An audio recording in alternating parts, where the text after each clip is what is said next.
Ayun, hello guys. Ito, may isi-share lang ako sa inyo. Bali kasi meron akong binili sa Sunny Europe. Yan, ito guys. Oh, yan.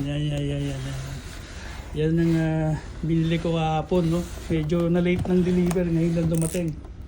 Pero isi-share ko sa inyo kung ano to. Medyo malaki-laki rin ang inabot, no? Umabot ko lang 48,000 pesos. Okay. Ayan, ito yung regalo sa sarili, guys. Ayan. Ito guys. Ayan. So, Swiss Military by Chrono, guys. So, ito yung hinahanap ko talaga ng nakaraan. Okay. Oh, ganda ng box. Pero hindi pa to luxury, guys, ha. Bali, ano lang to eh. Nasa 700 euro. 700 euro. So, hindi siya ganun kamahal. So magkano na ba ngayon ng 700 euro, guys? Tignan nga natin. 700 times 62 yata ang palitan, ano? So pumapatak na 43,400 siya. So tax free daw siya, tax free. Ewan ko lang kung totoo, no? Pero sa ngayon ito muna. Saka na ako bibili ng isa pa ulit. Yan, guys. So ito siya. So ang gaang niya, no? Magaang kasi siya ay titanium, no? Tapos automatic. Pero maliit lang pala siya, ni-expect ko malaki. Kasi 40 ano siya, 42. Ito yung G-Shock ko, no. So compare sa G-Shock, maliit lang pala siya. Maliit lang. Alright. Close up natin konti. Yan, guys. So makikita niyo siya ay gawa ng Swiss Military. Tapos ang kanyang likod ay transparent. Yan. Yan siya. Yan siya, guys. So yung maandar na ba siya? Maandar na. Mali nga lang yung type, no? Yan.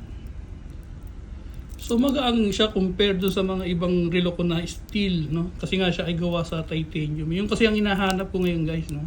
Yung pang daily ko na relo sa bridge. Yan. Siyempre pagkapitan dapat medyo maganda-ganda naman ang relo, di ba? Ayan, guys. So maganda nga siya. So ano siya, no? Titanium and then automatic.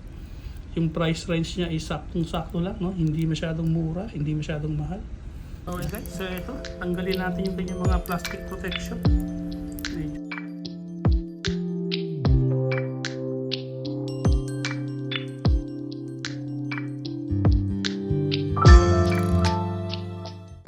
So yun, guys, natanggal ko na ang kanyang mga plastic. Pero ang gaang niya parang hindi siya talaga, parang hindi siya metal, no? Yun pala talaga maganda kapag titanium. Yan. Titanium. Yan. So ito yung aking first ever automatic watch. Kasi nagiging problema kasi dati kaya ayoko mag-automatic is dahil sa yung sa battery niya, no? Ay, sa power. Kasi syempre pagka hindi ko siya sinuot, mamamatay. Kaya dati mostly ang mga relo ko ay automatic or tulad nitong sa G-Shock ko na solar to.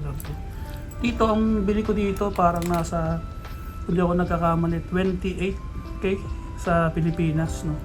Matagal na sa akin to pero goods pa rin, eh. May mga konting gasgas lang yung kanyang bracelet pero maganda pa rin siya.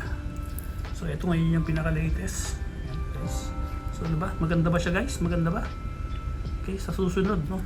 Longines naman. So ito yung kanyang likod. Ito yung kanyang bracelet pero talagang napansin ko napakagaang. Tingnan nga natin sa braso, guys. Kung maganda siya. Yan. Yan. Yan, guys, oh. Angas, diba? Oh my God. Pero kailangan ko siyang bawasan kasi maluwag. Maluwag siya. Okay. So, yun nga. So, sulit ba siya sa 43,000 plus pesos, no? Para sa akin, sulit, no? Sulit yan. Yan, pre. Alright. Thank you for watching. Yan, guys. So, bali na iikot pala. Yan. Hindi lang umikot kanina kasi mayroon pang plastic na sticker. Pero naikot siya. Narinig niyo ba? Yan. Yan, nice. Okay. So, goods. Goods talaga. Okay. Yan. So, meron na akong pwedeng gawing daily watch, no? Outdoor watch by Swiss Military. Then sa susunod na balik namin dito, Longines naman, Longines. Alright, thank you.